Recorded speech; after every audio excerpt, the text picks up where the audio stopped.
Hey guys, and welcome to or back to the Pause and Pursuit podcast with your host, Summer Clark. Now you're probably thinking, Summer, why are you on video? That is because today is a very exciting episode. It is a guest episode, as I promised you guys for a few weeks now, that I would have some more guests on the podcast coming up. So today I'm collaborating with Tessa and Jada from the NextGen Agility podcast. Those guys are juniors over in the USA, and we're going to be talking all about UK versus US agility, basically, because it's actually they're nothing alike. Like, they're completely different rules, completely different events and names for things, etc. So I want to know all about how they do agility, and them and their listeners are intrigued about ours. So that's what we're going to be doing today. And obviously I like to include a video when I do guest episodes so you can all see the guests I have on the podcast. So yeah, a little treat for you today. And obviously you get my face in the intro and outro. So lucky you, I suppose. So I'm not going to drag out this intro too long because I want to get straight into our chat with Tessa and Jada. But quick weekly update for you guys. All that's really happened worth updating since last Wednesday is Axtane. Now, Axtane, you guys probably saw on my social media. This is the best me and Arrow have ran together, I think, ever. Remember when I said last time on the podcast after Thames, this time last week, I said, I need to trust my dog.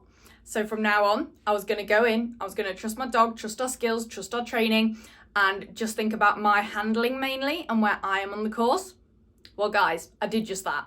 To the lady, and you're probably listening now, hang on, I'm just going to shuffle, I'm a bit uncomfy. Right.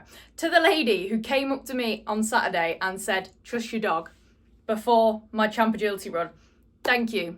She said she was a podcast listener, so she's probably listening right now. But thank you so much. She was the only one of you guys that actually came up to me and said that. So I really appreciate that. But yeah, I ran Arrow like I've never ran him before, with more aggression. Not aggression, but you know what I mean. Like, I attacked the courses. And I had a few comments from people saying that they could tell I was handling him differently in that sense, and that it was really looking good and working. And I've never felt so connected to Arrow. I've never felt such excitement and adrenaline doing agility. Like, it's brought a new level of fun and thrill to the sport running like that, because I've been babying him for so long and like tiptoeing around the courses, trying to go clear, afraid of going wrong. I wasn't afraid of going wrong. I managed to mentally detach from the outcome, which is surprising considering most of the classes, well, pretty much all of the classes at Axtane were either champ or qualifiers. So yeah, that's my new way of doing agility, and I'm thrilled about it, to be fair.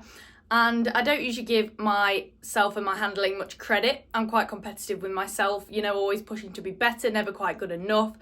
But this time I can truthfully say, give myself a pat on the back, say, good job, Summer, good job. And yeah, I'm just so excited about it. I'm proud of myself that I did it, proud of Arrow. You guys probably already know how it went at Axtane because of social media, obviously. If you're not following me on there, what are you doing? But what happened? So basically, we got through to our first ever champ final, running last. So we came second in champ agility, first in champ jumping. The second was actually only by about 0.2 seconds, which I believe was his steadier seesaw. So a bit of time to get back there, but we're working on it, obviously. And then running last in champ final. Honestly, I wasn't that nervous. It was quite strange. I was just ready to attack. Basically, it was tunnel, A-frame, but there was a tunnel under the A-frame, and in the Champ Agility course, the course was tunnel, tunnel. So I went frame, looked behind me, wasn't on the frame. He'd gone in the tunnel. But the rest of the run was flawless, bar a dodgy dog walk because it was a turn.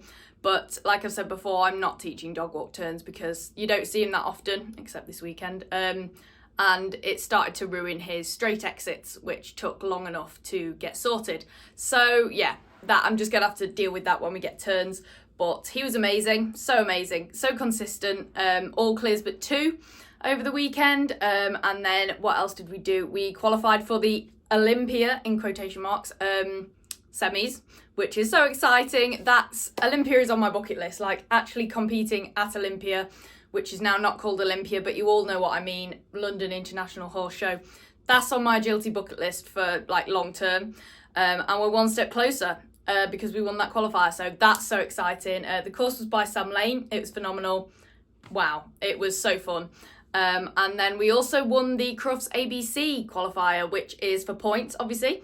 So that's amazing. First time we've done that. And I do have several more of those classes at shows throughout the rest of the year.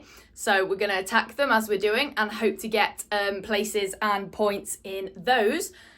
And hopefully that'll put us on the board for Crufts potentially. And then he also got what else did he get? He also got another grade 7 jumping win.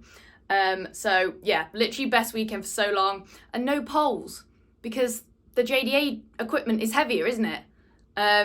So the poles are heavier, and they didn't just because the other ones, Gallican and that, he slightly clips them and that's it, they're down. These, they're a bit more sturdy. So even if he slightly touched it or brushed it with his tail fur, they didn't come down. It was incredible. So yeah, just a fantastic weekend. Like I said, found my new way of handling and yeah, just incredible. And that's pretty much my weekly recap. Got 2 weekends off agility now, so having a bit of a break, and then we're back full force pretty much for the rest of the summer. So that'll be quite nice. Although now I found my new handling way, or whatever you'd call it, I just want to be doing more. It's really brought the love properly back. I've got my mojo back in full swing, which is cool. But I'm going to stop blabbering now because I want you guys to listen to my conversation with Tessa and Jada all about UK versus USA agility. So without further ado, let's get straight into it. So do you two want to just quickly introduce yourself before we get into the questions? Yeah, so I'm Tessa. We are both part of NextGen Agility, our little podcast. We both run international agility, but I'll talk about myself first.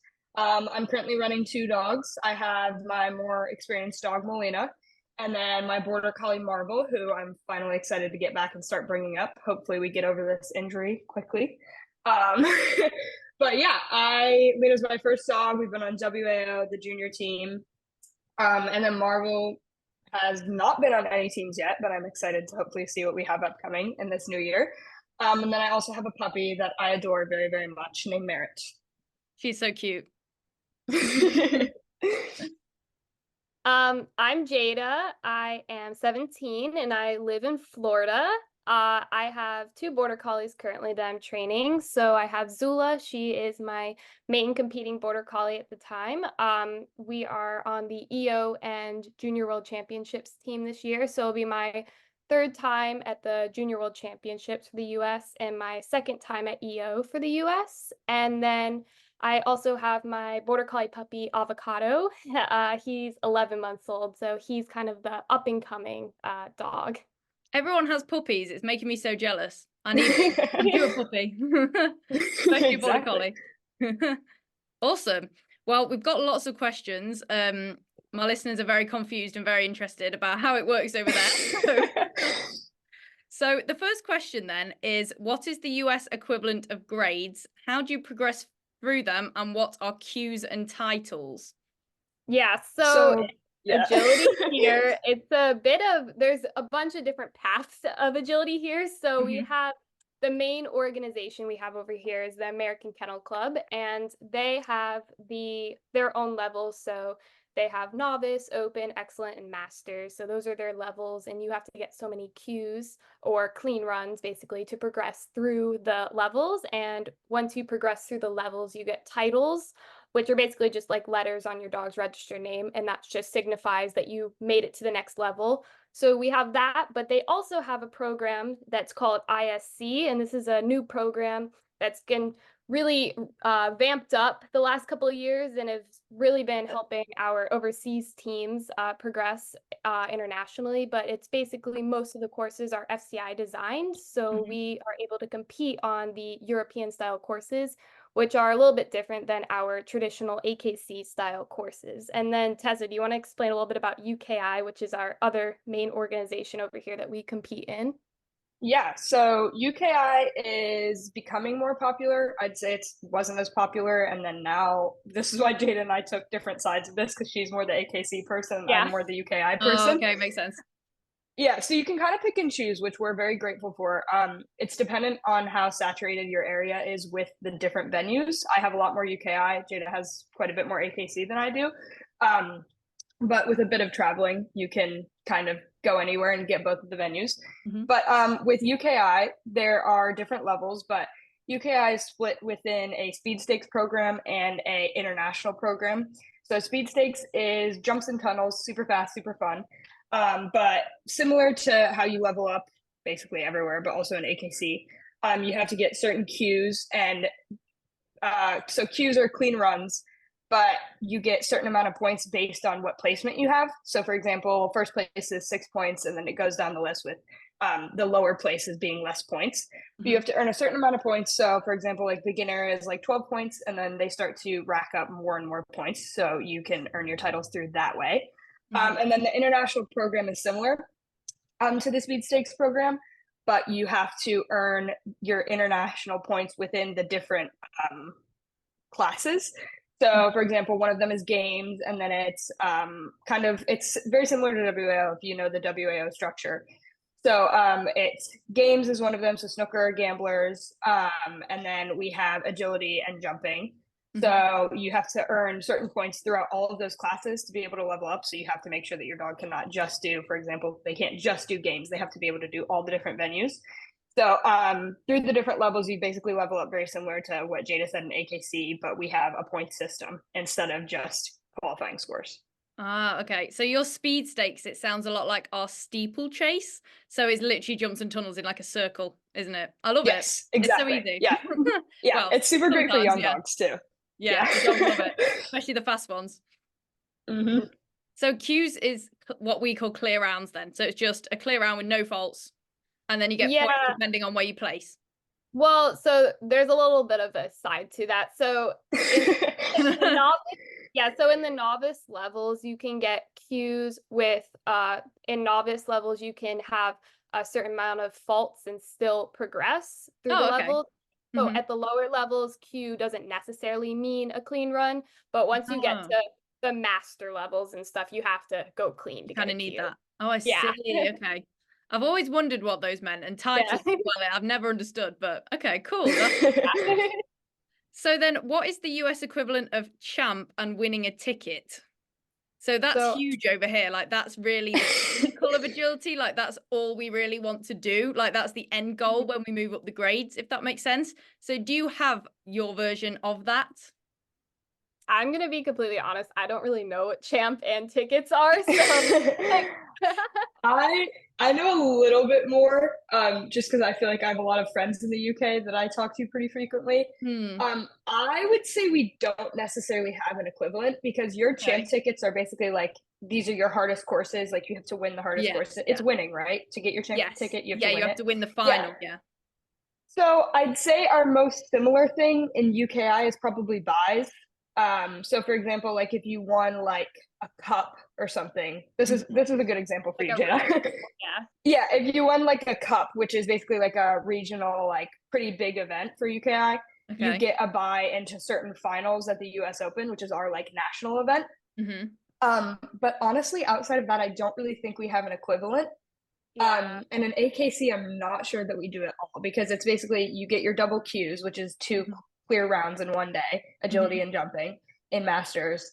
And then from what you earn from your double Qs is your master title, your master agility championship title. So I don't really think that we necessarily have one in AKC. That is kind of similar though, to be fair, because champ is an agility round and a jumping round. And then the combined results from that, the top 20 go through to the champ final, and then the winner of the final gets the ticket. So it's kind of a similar process, I suppose, in that sense.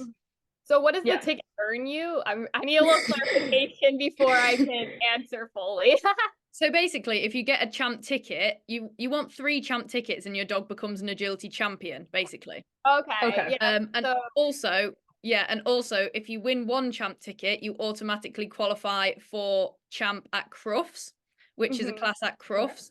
And if you win at Crufts, that champ final, then that classes as 2 normal tickets, if that makes sense. So you need 3 tickets for your dog to become a champion. So that's either 3 normal tickets or 1 normal ticket and then a win at Crufts, if that makes sense. So it's probably most similar to double Qs, but a lot more difficult with a lot more competition. Because for double Qs, you don't have to really compete against anybody but yourself because you're just getting a bunch of clean runs. Yeah, you have to get, is it 20 or 25? 20? It's 20 double Qs to get your Master Agility Championship title, and also you need so many points, and you get a point for each second under the standard course time. Oh, okay.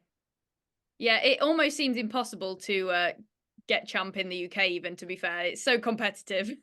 Yeah. That's why I was like, I feel like we don't have one because we don't really have something that's super competitive against other people. I would say it's more just our local shows are mainly about qualifying and getting so many clean runs so then we can advance to the national competitions, and that's where the really competitive stuff takes place.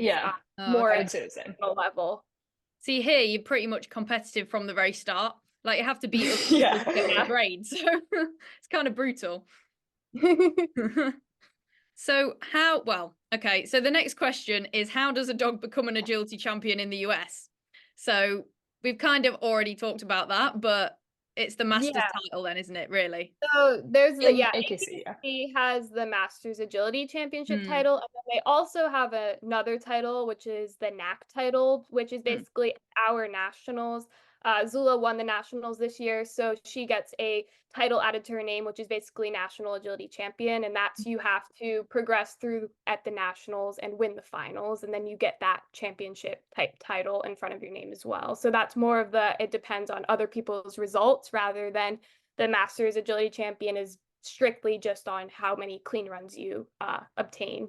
Okay. So if we become, if our dogs become agility champions, they get the AGCHA at the front of their name, and everyone wants that because then in every show it just comes up and you're like, oh yeah, I want a ticket. UKI we have IAC, but I honestly am not super sure. I have the points up on my phone, so it's very similar to the mock, but we don't really have a NAC equivalent like Jada said. Like she was talking about the NAC. I don't really think UKI has a NAC equivalent other than like winning classes at the US Open. So you can make podiums and stuff, but there's no actual like physical title in front of your dog's name. Or like But you know you won it, so it's fine. You don't need a title. Exactly. Amazing. So moving on then to Team USA. So what does the Team USA selection process look like for the various international events, e.g. EO, AWC, and WAO? It's different for everything. Really? What? Jada has more experience. Yeah, Jada has more experience in AKC. Do you want to go over like our AKC teams? Because that's EO and AWC. So the American Kennel Club sponsors our FCI teams. So for EO, AWC, and the Junior World Championships, and also now the new Senior World Championships, actually. But so for the Junior World Championships, it's a video process. So you send videos in online and the coaches pick from videos. But then for EO and AWC, it's pretty competitive. So each weekend has its own tryouts. EO tryouts was in December for this year, but they just changed it. So now in the future, it'll be the end of February, I believe. So it's one weekend, and you compete over 4 rounds, so 2 standard and 2 jumpers, and they have a points process. It's a bit complicated, but ultimately a points process. And then there are some overall win-on spots, and then the rest are coaches pick. And then for our AWC tryouts, it's the end of April. And again, it's 2 standard and 2 jumpers rounds, and similar in terms of there's points, and then the overall 3 of the 4 spots for our AWC team are win-on spots, and then the last one is the coach's pick. So pretty similar in that regards to our tryout process, although the point systems are a little bit different. I mean, I think that's pretty much the overall for the AKC sponsored teams. And then Tessa, you can explain more of the WAO side, which is completely different. So WAO, all of the team process qualifying things are all, well, I guess, so let me quickly give a before, like prior to tryouts, you have some things that can help you out at tryouts. Mm-hmm. So, like we kind of said, winning cups or classics can help you out because at the WAO or at the US Open, you have to qualify for certain events. And I'm speaking a little bit more for the junior thing, for the junior win on, because at the US Open for your adult win on, it's basically just whoever does the absolute best over all of the events. US Open is a big event. It's 5 days now, I think. Yeah, too long. So yeah, That is a long time. So it's one win on for whoever does the best in their height, cumulatively throughout all the events. So obviously, if you win every single class, which is obviously very uncommon, but hypothetically, if somebody were to win every single class, they would obviously get the win on if they try out. The great thing about the US Open is that it's open, so you don't have to try out when you go, but a lot of people do go for the WAO tryouts. And then the junior win on is in the same weekend, but you're just competing against your juniors. So they have a little bit more qualifications because we have a lot less juniors. So for juniors, don't quote me on this because it has changed a little bit, but it's throughout, I think, 4 of the events. So it's biathlon, master series, games, and all of the finals. So it's like national final and biathlon final. And there's certain events that you have to get to. So you have to compete in either the biathlon or master series final.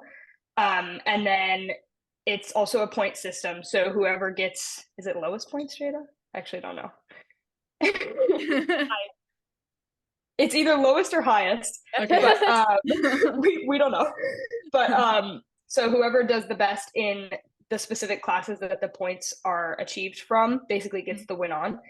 So there's one win on per height for the junior and the adult spots, but not all juniors make the qualification. So obviously then they're not eligible. But then the rest of the team is picked after that by the coaches based on performance at the US Open.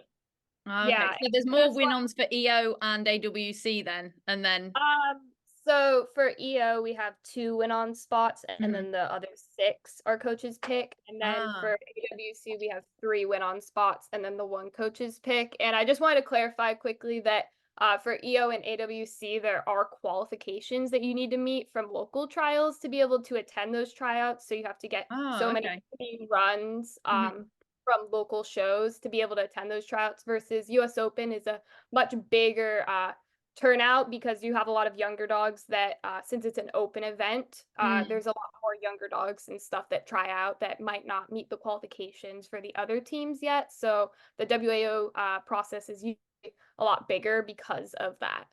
Yeah, I mean, I've only ever done 1 tryouts for WAO, and it went terribly because I'd never done it before, and I'd never done games before. And I went in to do snooker, and it was just, my head just went. I was like, I don't know what I'm doing. Like, there's no numbers to follow. I don't like it. Yeah, I don't like games. I feel you. No, it's so stressful. I did the year that I won on the junior spot. It was like my 3rd time ever playing snooker. So I just like basically based my plan off of other people's plan, and I was like, I guess if this works, it works. Yeah, that's what I did. It didn't go horribly wrong. That's good enough. Yeah, I've been out for the buzzer as well. Oh, it's so stressful. Yeah, that's where the stresses me out. I just like avoid games unless it's like a national event and I like have to do it for like overall purposes. Then I'll do it, but that's like the only time I'll actually do it. Yeah, EO and AWC sounds kind of similar though for us, because we have 3 processes to get to the tryouts, and then there's like a selection of win-ons, and then the majority are kind of the coaches decide who they want on. But I've never heard of the video submission before. That's interesting. Yeah, that's for the juniors, because I think obviously we don't have as many juniors trying out the adults, so they chose to do a video submission and instead of a tryout. And I think it's also for the senior team this year since it's new as well. Yeah. Has the US already chosen their senior team? Yes. Yes, ours was chosen about a week ago. That's so interesting. I love that they brought that in. Like, they have a junior, they may as well have a seniors. Yeah, I like it too. It's super fun. Yeah, it's so cool. I can't wait till I get old and I can do it. Yeah. Awesome. So this is quite a funny one, actually. Does the hot weather affect your and your dog's agility performance? Because obviously over here we don't really get a lot of hot weather.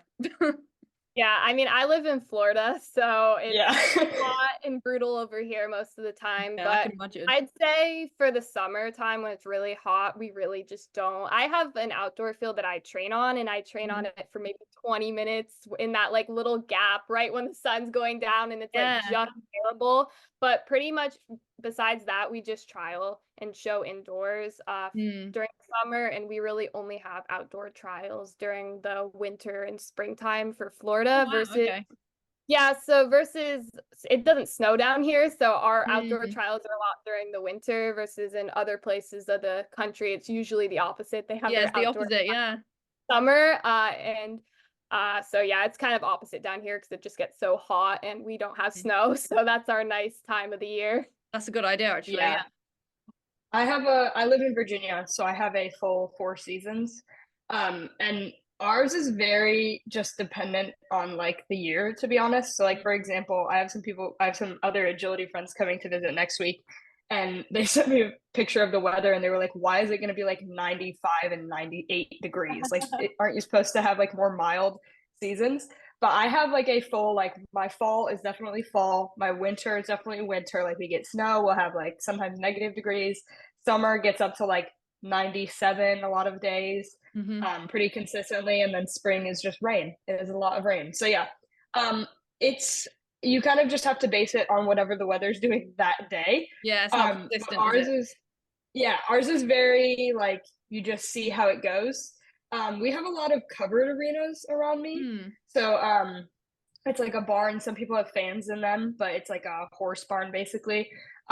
So it's kind of dependent. I feel like I have a great variety where I am. We have some outdoor trials on occasion. Most of the time, though, they're under cover in a barn. And then we have some facilities that are indoor with AC. And then a lot of the time, a lot of clubs will go and travel around to like indoor, like turf soccer fields and they'll like host their trial there, set everything up on like Thursday night and leave and set everything down on Sunday night. So we have a lot of clubs that will go and travel around for the indoor facilities, but I'm not sure how that process works for them. I just know that sometimes I trial indoors and sometimes I don't. Yeah. Well, most of ours are outdoors, which isn't great because, as you probably know from Joac last year, it rains a lot. Pretty bad. And some people don't mind running in the rain. Others, like me, don't really like running in the rain. Yeah, me neither. I suppose it's a similar thing with your heat. If it's too hot, you just don't run. Like if it rains too much here, we just don't run. Like simple as that, really. Cool. So roughly how many dogs are usually entered in a standard class and how competitive is agility in the US? So for example, in the UK, I'd say sort of the lower grades are probably anywhere between 20 and 60 dogs, whereas depending on the show, whereas the high grades can be up to, I'd say, between 80 and about 130. Yeah, I think it really depends on the show. Like our national events, we have like hundreds and hundreds of dogs just in one height class. So yeah, I mean, our country is so big, so we have a lot of people. Especially at the national events, we have probably around like I'd say probably close to 1,000 at least at like our big national events, especially at the US Open and like AKC Nationals and stuff. Our local trials, I'd say I compete with around 20, 25-ish, like people per height. I don't know the overall class, but I'm probably around that type of size. But then again, it's also really dependent on where the trial is, where the like what the judges are, what type of organization it is. All these different factors really play into it. But in the US, it's like very common for people to travel hours and hours and hours to go compete in shows. I suppose you kind of have to, don't you, with it being so big? I mean, I go up and down the coast pretty frequently for all of the different events, and it's just kind of the thing here is you have to know going to like tryouts and team practices and all these things. You kind of have to travel, so it's kind of something you need to know getting into agilities. You can't really avoid it unless you're going to stay at the local level. It is part of the lifestyle of travel, even in the UK, and it's small compared to the US. Yeah. What would you say is the I'd say very furthest you've similar. traveled for a show? What did you say?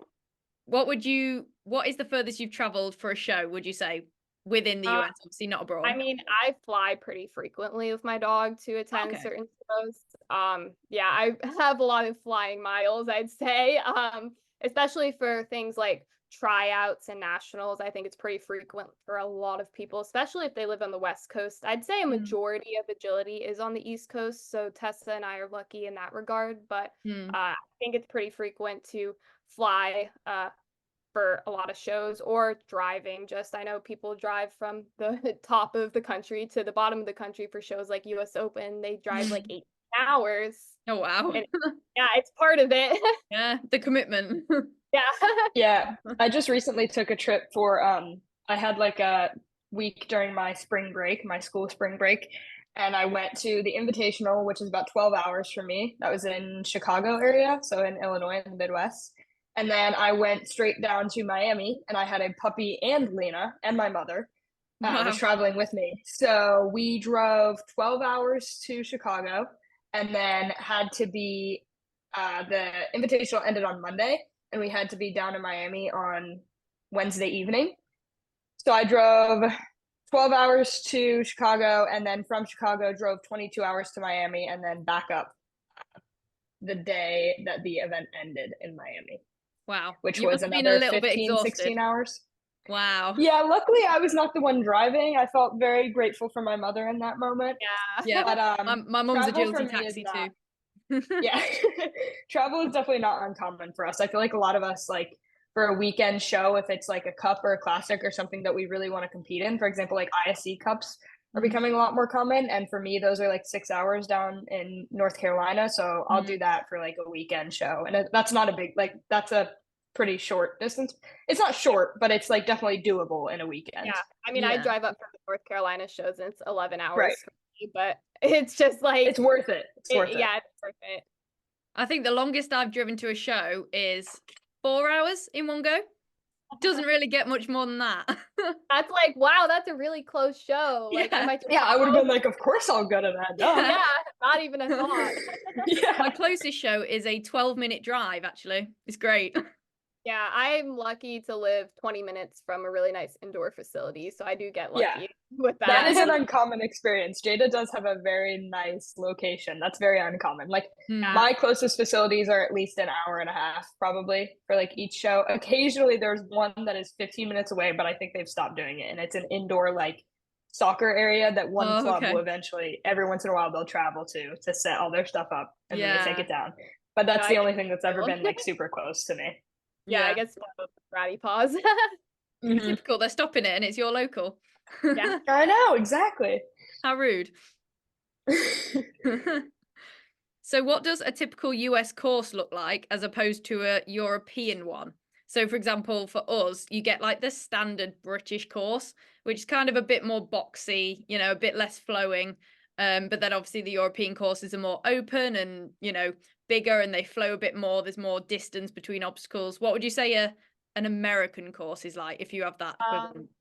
That's the thing here, is our courses are very divided. I think it's honestly, like, it's really cool when dogs can do different style of courses here, because it's very versatile agility here. So you have the AKC traditional courses, which I'd say are probably similar to the traditional British courses, of more traditional, not as flowy, smaller distances, that kind of stuff. And then you have UKI, which is more international flair, but I'd say most of the judges are still American judges, just designing with international type trends and stuff. And then we have the IC program, which is AKC's program, and that is almost always SCI designed. So it's sometimes we'll have the judges come over here if we're lucky enough to set up their courses by themselves, but sometimes it's just the judges over here setting up the courses we get sent and emailed from Europe. So it's really great to practice ISC, because it's pretty much always like we can have like basically the same judges as all of the competitions that we'll be competing at in Europe. Yeah, that's handy. And we're finally getting rid of the table, basically. We're Yeah. almost there. So AKC. before Have you still got anybody it at the comes at moment? us for our table. Yeah. AKC, To an yes, extent. I know people. They're getting rid of it in the masters levels, but it will still be in the novice and open levels. So it's not completely gone. Oh, hang on. I've just got a weird little notification up on my computer. Hang on. Okay, there we go. It's gone. Don't know what that was. But yeah. Do either of you two judge then yourself? I don't judge, no. Okay. Yeah, I feel like so I know a lot of British juniors, and I feel like you guys have a little bit more it's not really like, I'd say maybe inclusivity with like bringing up younger judges. Hmm. So I know like a lot of teenagers in the UK will be studying at like pretty young ages to become judges and work on their judging assignments. Hmm. We do not have that as much. Isn't there a rule, Jada? I don't think you're allowed to. I think AKC you have to be like 21 or something to be a Yeah, judge. I think UKI really? is similar. Yeah. Oh, interesting. I don't think there is an age limit here, which is bizarre because seeing like a 12-year-old judge would be really strange. That's Yeah, so no, funny. I'm pretty sure we do have an age limit in both AKC and UKI. Yeah. And then ISC has AKC rules, so it wouldn't be much different. I don't know about USDAA, but that's definitely less common. I would assume they also have an age limit, but I've never trialed it, so I do not know. Yeah, probably. That's interesting. So who are deemed the top handlers in the US then? Is that like a group of people that you kind of see at shows and you think they're kind of the top handlers, or, you know? I think there's people who definitely throw out results that are pretty consistently like, if they go clear, they win. Yes. And they're pretty consistently going clear. But I think it depends on kind of what venue, like we were talking about. So I feel like a lot of the time for me personally, if I am at like a big event that's more international inspired, I will definitely look out for like what world team members are there and think, oh, they're probably most likely to have a good weekend, because they've kind of proven themselves to be, you know, worthy of competing well because they're on the world team, competed well at world events. And then I think it is very dependent on what like type of person you are in agility, if that makes sense. So like the more AKC people that do AKC every weekend seek out double Qs are probably most they kind of look out for competing against, you know, the people who have won the national championship. I think it's definitely very dependent because we have a lot of different and very versatile types of agility here. So I feel like there's top groups in every type of agility. But I feel like because we're starting to get better at international agility, at least on the international side, we've seen a lot more people upcoming that have just, you know, they've like come out and really shown themselves as being worthy of being, you know, the best and beating everyone. So I feel like I think we're starting to see some consistency, but it's dependent on what level, and, you know, just sometimes you have to have a crappy weekend, or sometimes people who aren't as consistent have like the best weekend ever. So I don't know if there is a certain top person for like everybody. I feel like everybody has different inspirations that they look at. But for me, I feel like it's world team members is what I look out for most and what I'm inspired to look at most. Yeah, because on like Team GB, I'd say Team GB usually consists of 75% of the same people pretty much each year, because they are like the top people. And then maybe there's that 50% like me who are like more newer to it. Do you know what I mean? Maybe like you said, up and coming potentially, that haven't been on it for loads of years. So, but yeah, I think there's definitely more variety in US agility than here. It's all just agility here. So it's just all the same, if that makes sense.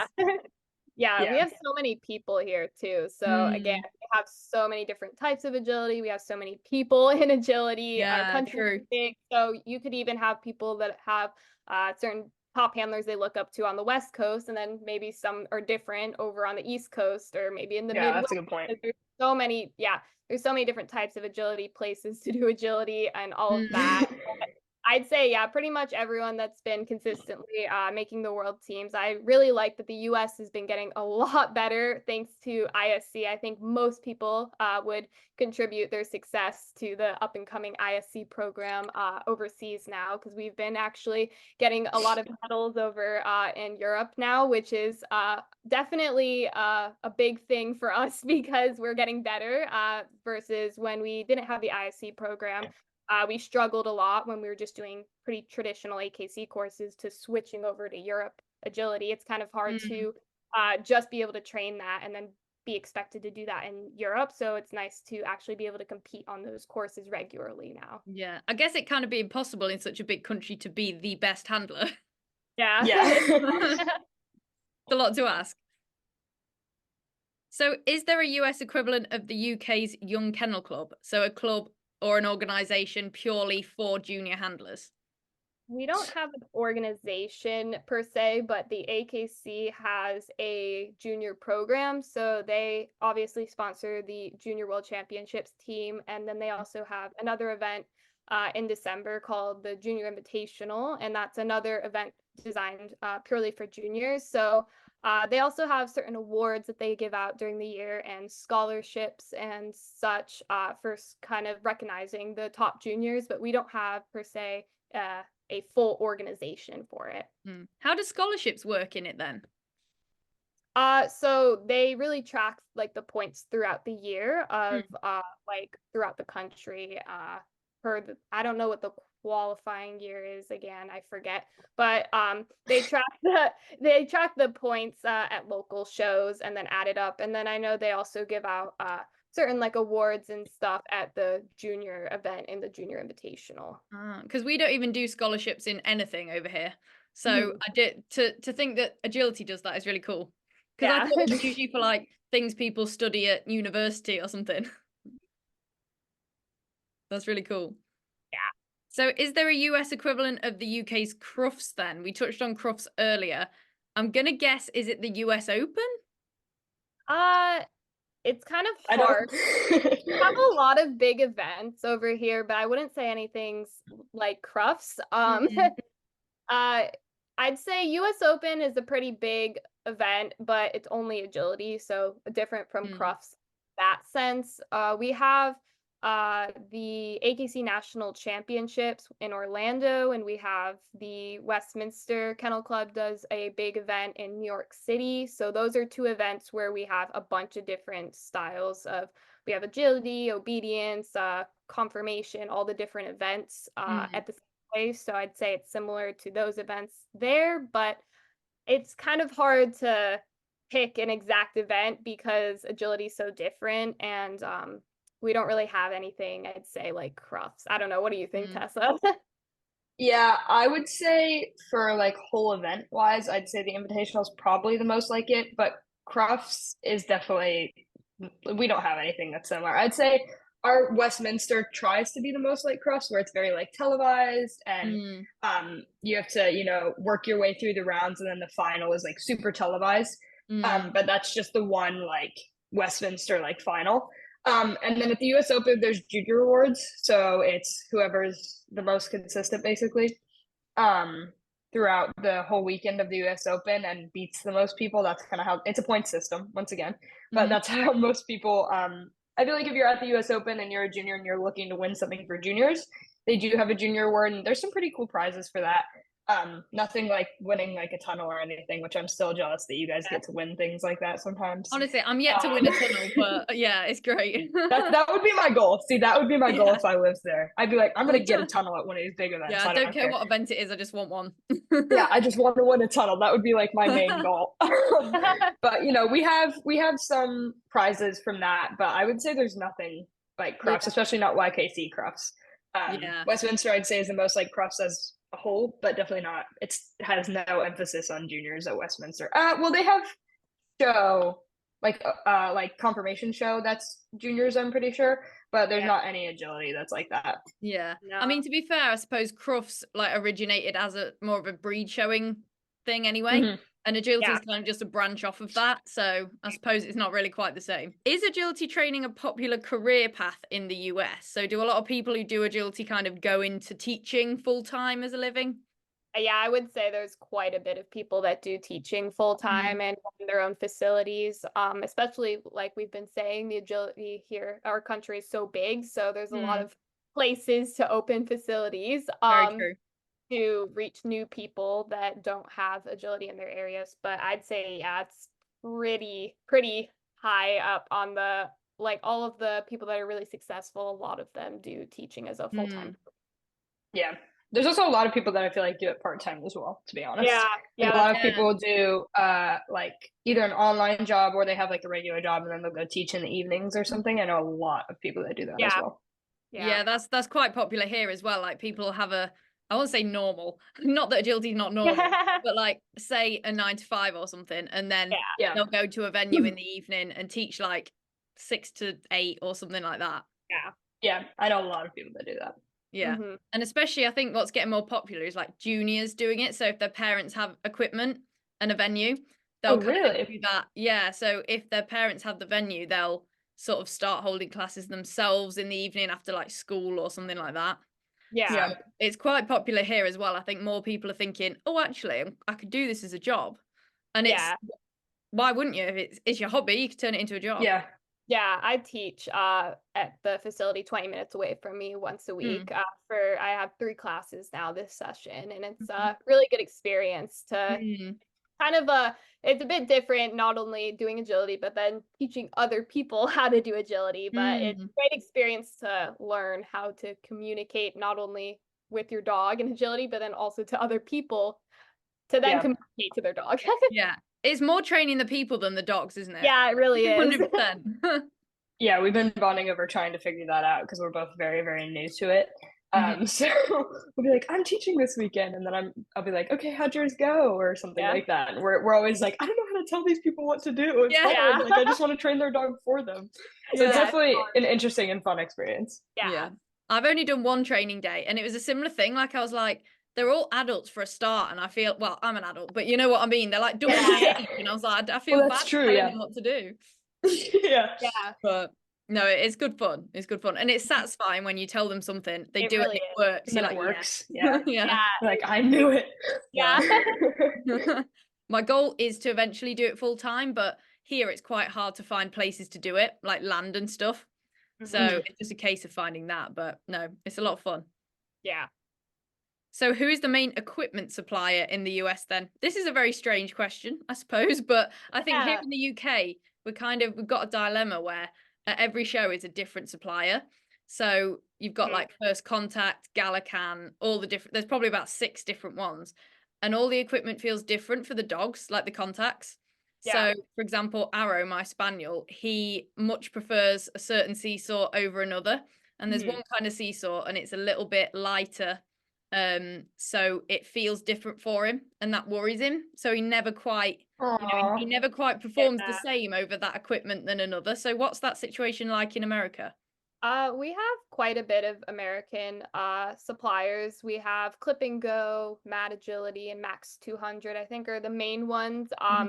Bratty Paws, the place 20 minutes away from me, they're actually a Gallican distributor. So I compete quite a bit on Gallican equipment. But I think it's quite common for most of the American brands and other places, unless I think Bratty Paws is really one of the only American distributors, other than if you go to Canada, there's one up there too. Oh, okay. Yeah, I feel like ours is pretty regional as well. So like Mad Agility is pretty close to me. They're in Pennsylvania, so they're like 3 hours from me. And I think a lot of our shows are hosted on Mad Agility, and then a lot of people buy things from either overseas or from other parts of the country. So like in California, I know they don't have as much Mad stuff because it's so far away. They'll have like different types of brands and all those things that are more common on the West Coast. So I feel like it's really regional. But yeah, we have the 2 Gallican suppliers that are in North America, and then it's Bratty Paws and then the place in Canada. So like we run the US Open on Gallican because it's sponsored by Run It, or not. I don't know if it's sponsored or if they just supply it, but they supply the equipment. Yeah, they supply the equipment. So it's very, very dependent on the event and on what region, I feel like. Yeah, that's true. I suppose in the UK, you can basically ship equipment anywhere because, like I said, the most you really have to go is like 6 hours. Yeah. Not too bad, but we still get a variety, which is kind of annoying. I feel like I wish it was all the same. It'd be nice. Yeah. But we can dream. Maybe one day. Maybe one day everything will be Gallican. So if you could change one thing about US agility, what would it be? I think for me, it would just be increasing the amount of ISC we have, which is pretty much what's happening. We're getting a new event actually this year, which is an ISC Nationals. So we'll have an actual national event for our FCI designed courses over here. So just seeing more of it grow in the country. I know sometimes it's a little far for some people. It's definitely in certain areas like the East Coast, there's a lot of it versus when you go to like the Midwest, it's still growing there. So just seeing more of it develop so everyone in the country can really access it equally and well. So then we're all prepared when we go overseas. I definitely see a huge difference in it. Yeah, I really like the introduction of more international style stuff. So that's definitely a good point that I agree with there. For me, it would be junior inclusivity. I think we try sometimes, like the AKC tries, but we don't have, at least for like JOAC, we do not have, I wouldn't say they're like not as competitive juniors, but I feel like our juniors just don't have the same resources to run on the big courses and have, you know, all the travel expenses covered and just have the opportunity to run those style of courses to be more competitive overseas. So I really wish we had more of that. And I am trying to hopefully set up an event that is kind of inspired by that, or have somebody else, like encourage somebody else to set something up like that. Because I feel like that's something that we kind of miss out on, even considering the fact that our junior tryouts aren't in person. So that also doesn't fully help the case with juniors being able to have the access to run on that stuff, at least against other juniors. For example, like we both run on like ISD courses, but we're always competing against adults. So I really wish we had the opportunity to set that up for more juniors so that we could become a more a team that can medal or at least have a little bit more experience on those types of courses for JOAC. So that is my hope in upcoming years. Is that your boot camp that you're running? Yeah. So BJAC has been really, really good about trying to increase juniors' ability to access those types of things. But I really want like basically like an ISC Cup, kind of like an ISC National, where we're basically running FCI courses. So they're really, really tricky and flowy and fun and fast, obviously, too. But they're trickier, but they are, it's just juniors competing against juniors. I feel like it'd help with our team bonding, like it'd give an opportunity for juniors to meet new juniors and meet their teammates, and then also learn to compete against their teammates. I think it'd be great. So I hope confidence as well. We can do that someday. Yeah, exactly. I feel like it would really help them a lot. Kids that do it, you have to think it's got to be a little bit intimidating sometimes when they go to shows and have to compete against like the top handlers that are like 30 or something like that. Right, totally. Or they go overseas and they've seen these courses like maybe once or twice before. So they're already threatened by that, on top of the pressure of being like, let's say your first international event ever, you just spent all this money to get here. And then it doesn't feel great when you go over and you're like so overwhelmed because you've never run these courses. You don't know if your dog can do it, on top of the fact that like your team is like relying on you to try to go clear or something.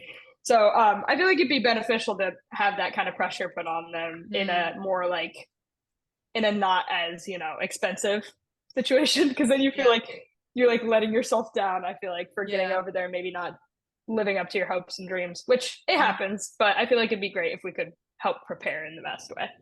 Team events are a struggle. I much prefer running individual because there's only me that's going to be disappointed. I hate thinking that other people rely on me. Like, that's horrible. Definitely takes some getting used to. Is agility classed as a sport in the US? Because here it's not, and we're all trying to get it to actually be classed as an actual sport. Like, obviously we've got the Olympics and horse riding and stuff is classed as a sport, but agility isn't. And we're all like, well, why is horse riding a sport and agility isn't? So how's that in the US? It's interesting because I feel like, so like for AKC courses, you don't really have to run very much. So like I feel like in that way you're kind of like, at least if you have like a tiny bit of obstacle commitment on your dog, like all you have to do is be like, okay, go, and then you turn, and then you turn, and then you turn, and then you're like, okay, come here. So there I feel like you don't need quite as much like handler fitness for it to be like classified as like sporty in my eyes, like need a bunch of athletic, you know, ability to complete it.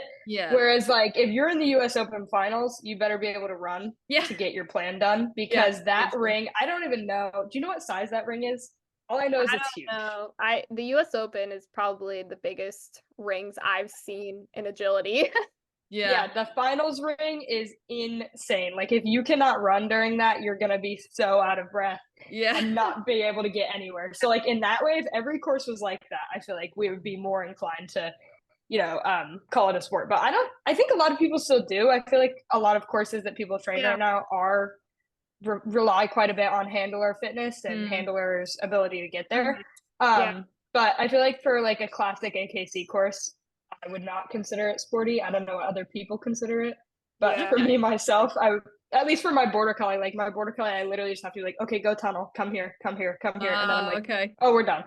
So it's dependent. I feel like it depends on who you are and your dog. I feel like. I feel like I would classify definitely the ISC courses as a sport. And like even if you don't have the crazy huge ring size, I feel like most FCI designers still find a way to make you every single corner up and back and up and back. Even if it's a small ring, they still manage to find ways to make you run every inch of the course. So definitely a sport in that regard. Yeah, pretty much all our courses require a lot of running, or they seem to anyway. I think in the UK there's been like a recent more push with the handler fitness side of it. Like Team GB's got a specific handler fitness coach and stuff like that. So I think it's going in the right direction. Yeah, I love that part of agility. I'm a big fan of it. I feel like the people who are like truly invested in the agility side of it are really like super focused on their handler fitness too. But I also think I'm just the person that likes being able to like beat my dog somewhere. Like I get like a thrill out of that. So I think that's why I focus on it. I think I could be I could be like the fittest person in the world. I still wouldn't beat Arrow. Like he's I know when you get to the point where you're like, I can't do any more than this. I'll settle for being close to Zula. I'll settle with that. Zula, I would not even try to get a blind in a risky area. Whereas like Lena, I can send her to a tunnel. And I'm like, I'm getting there. Like I do not care. I might almost get run over, but I'm beating this dog out of this tunnel. You got to commit to it though, haven't you? If you're going for a blind, you can't. You have to go. You gotta go. There's no time to hesitate. Yeah, I did once do a blind out of a straight tunnel and ended up on the floor, and since then I've not done that since. So I've had that happen. It's not enjoyable where you feel like your knees are about to like get taken out, and then they do, and it's just not fun. But I'll be an enjoyable experience. I'll be in the gym and everyone else will be like there to get big muscles, and I'm like, I just want to beat my dog in agility. Okay, so the last question then. This leads us on nicely to your version, where you'll be interviewing me, that everyone can look at, is how much do you already know about UK agility from friends? I would say not much. I feel like I have a lot of British friends, like junior friends that are British. So like if I have a question, like I was just talking to Nia literally yesterday with Farley, and I was like, how do your classes work for ABC? So I feel like I'm starting to get more educated, but I feel like in general, us Americans have no idea what happens over there. We just like let you guys do your thing and we do ours. So like, I feel like normal American handlers do not know what happens in the UK. I don't think a lot of Americans know really. I just look at Facebook and people are like, oh, champ ticket. I'm like, congrats! I don't know what that means. And then they'll be like, "Oh, qualify for Crufts," and I'm like, "Oh, that's the big event. I know that one." I'm like, "Oh, good job." I can watch that one on TV. I'm like, I that can must watch be good for you. So you don't know a lot, but you know enough. That's what it is. I'm trying to learn more. I'm trying to educate myself. Yeah, it's so interesting that it works. And then there's all the other countries as well, and it's like, oh my god, there's so many different rules. Amazing. Well, that is all of the questions. Do you want to round off by telling people where they can find you on social media, your podcast, etc.? So I have all of the socials. So most of my things are Tessa Agility. My name is Tessa Trusner for Facebook and those types of things. And then the podcast is NextGen Agility. So you can find us on a bunch of platforms. So Facebook, Instagram, and then obviously wherever you watch your podcasts or listen, I guess, to your podcasts. You can find us there. So amazing. Yeah, I'd say NextGen Agility is pretty much, we got the Instagram, the Facebook, and TikTok. We're working on being a little bit more consistent with our posting there. Instagram is the main platform. If you want to know if you want to see us actually be active, go on Instagram. Yeah, go to NextGen Agility on Instagram. And then my Instagram is at those.feral.creatures. So you can find me there, or I'm Jada Sawhney on Facebook. So you can find my personal socials there. But yeah, NextGen Agility it should be on most major podcast platforms, I'd like to think. Hopefully. We're trying. Yeah, we're trying. If you don't have us on a platform and you want us somewhere, message us and we'll try to figure it out. But I'd say we're on most of them. And then, yeah, Instagram is probably where we're the most active, especially with our listeners. We definitely ask a lot of questions for different topics and points of the podcast. So just if you want to collaborate a little bit with us and, get your thoughts into our podcast, definitely go to Instagram. Amazing. Everyone go follow, and everyone can check out the episode with me that we're about to record. Yes. So very exciting, full circle moment. And thank you guys for coming on. Thank you for having us. And that was my conversation with Tessa and Jada. Thank you girls so much for coming on. I had such a great time talking to you and learning all about USA Agility. You guys can check out the UK version, so them interviewing me over on their podcast, which is NextGen Agility, and that is live now, so you can go check that out straight away and get a different perspective on the conversation. But yeah, thoroughly enjoyed this episode, probably one of my favourite ever episodes to record, so much fun, and I'm looking forward to meeting you guys at some point as well, at some international events, whether it's here or I go there one day, who knows. But that is very exciting and fun. So yeah, lots learned about USA Agility there, and hopefully the UK as well for Tessa, Jada and their listeners. Make sure to follow the NextGen Agility podcast, and obviously Tessa and Jada themselves on all of their social media accounts as they gave us, and also follow me on all of the socials. You'll find me at Pause in Pursuit, obviously, on pretty much everything. And if you're feeling generous, you can give the Pause in Pursuit podcast a 5-star rating or review on Apple or Spotify. That would mean the world to me. And that is pretty much it. So I will catch you all next Wednesday for another episode at 8 p.m. Bye guys.